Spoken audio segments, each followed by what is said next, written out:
consistency is always there.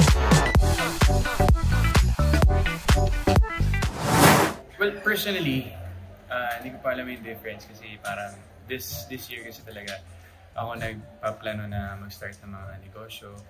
So, malaman ko po kung anong difference. Pero siguro, for me, yung consistency is always there for me.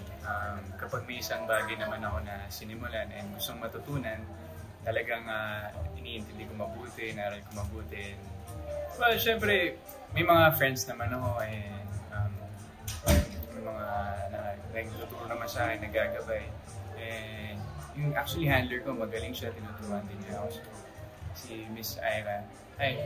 So, maganda yung mga taong nakapaligid sa akin. So, tsaka alam naman natin na nakakatawa nga ngayon kasi sa panahon ngayon, like yung mga colleagues ko rin, mga kapwa-artista ko talaga isa-isa na nag-venture sa mga businesses. So I think yun naman yung uso rin ngayon. So magagaling nga yung mga artista na natin ngayon. Well, okay naman siyang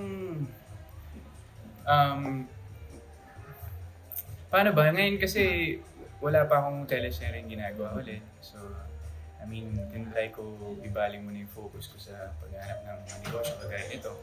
So, ayun, pero pagka eventually pag nagkaroon ng teleserye, madali naman, kaya naman yan kasi like isang team naman kayo, yung mga partners naman. So, importante, kahit na nandun sa trabaho, kumbaga, kasama ka pa rin dun sa, may mga ano naman tayo.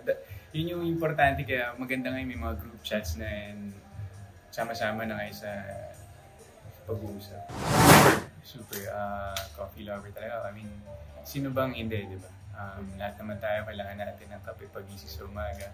Especially ako, kasi hindi talaga ako nagpa-function ng walang kape. So, for me, ito yung naisip kong negosyo na talagang feeling ko tatagal talaga kasi kailangan natin sa buhay natin.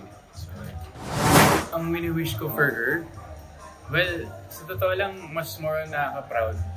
Sobrang proud ako for her kasi tuloy-tuloy yung pag-soar niya, ang daming endorsements, may bago siyang teleserye ngayon na maganda, which is Slay. Siyempre nakaabang na ako sa Monday na yun. And matagal na rin kasi yung may view app kasi nung ginawa niya yung meron sa isang show na ginawa sa View noon. So meron na ako ng application, so nakaabang na ako.